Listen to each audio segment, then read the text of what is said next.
Uh, Welcome to Zimbabwe. Ladies and gentlemen, welcome to Zimbabwe. My name is Taku Amutepa. We are coming from Lanyula Cultural Village. This is privately organized to take clients here on the Zambezi, right? On the mighty Zambezi. What I'm going to tell you, I'll tell you a little bit about the Zambezi that I know, a history, a little bit about Zimbabwe, and how beautiful this country is. And then we'll show. Hopefully, we will see some animals as we go up the river. What you notice here, we are the only ones. You are very lucky. You are very, very lucky, Catherine and David, to be the only one on the Zambezi. But it's the most beautiful thing, right? So let's start with the name Zambezi. It's wrong. It's a corrupted word. There's no place called Zambezi. Let's forget that name, right, David? There's no place called Zambezi. There's no river called Zambezi. It's called Kasambezi, right? Kasambezi. It's the correct name, right, for the Zambezi River. But it's a corrupted word over time, and people have just adopted it. They've never wanted to learn the name, but we want to remember the name as it is in the local community. So the Tonga people call it Kasambezi, right? So we got to know that is the first thing, right?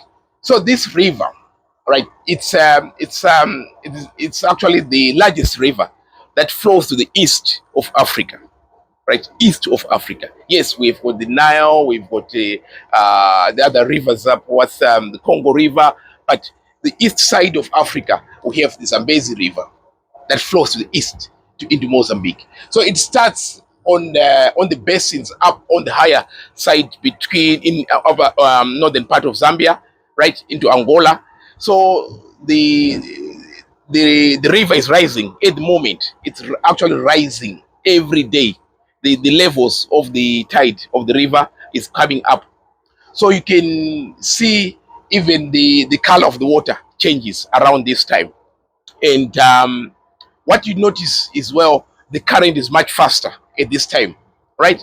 So on this side, what you see, so it starts from the Zambezi of the northern part of Zambia, the catchment area, into some parts of Angola. They all come up and then joins again, Botswana.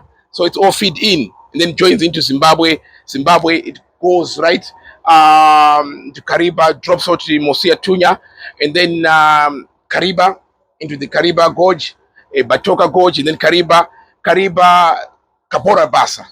That's Mozambique. So it widens as it gets into Mozambique. It's the delta, right? It gets flatter. If you were to go to Manapus, you see the Zambezi is more wider than it is here. But basically, what we see, what we notice is Zimbabwe is this side, right? Zimbabwe and Zambia. So interestingly, these two countries fight, but it's only talk. They fight over online chat that they own the Zambezi, blah blah blah. So to correct that, right, the deep side of the Zambezi, the deepest end of the Zambezi, is what divides the two countries, right? It's so you can't really say, oh, this is where Zambia is, this is where, but the deep end, right, the deepest part is where Zimbabwe and Zambia meet, right? There are two countries that will near each other, but they will never ever fight, physical fight over the Zambezi. They will never. There are two countries joined together.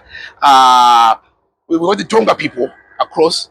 We've got the Tonga people in Zimbabwe, right? So it's that's cemented by history and by culture. So they will never get to any point of arguing over the waters of the Zambezi. But what we have seen is the Zambezi is a lot of volumes of water. But whether this water is being used up enough, we don't know. But it's as the sun goes down, the animals come. They come into the river, and we'll be lucky. We hopefully will be lucky to see the hippos and the elephants, and sometimes we might see the giraffe, and it's good. So you can see someone fishing up there, right? Yeah. So what you notice is, what's interesting is, that's where you find the crocs around the banks of the river.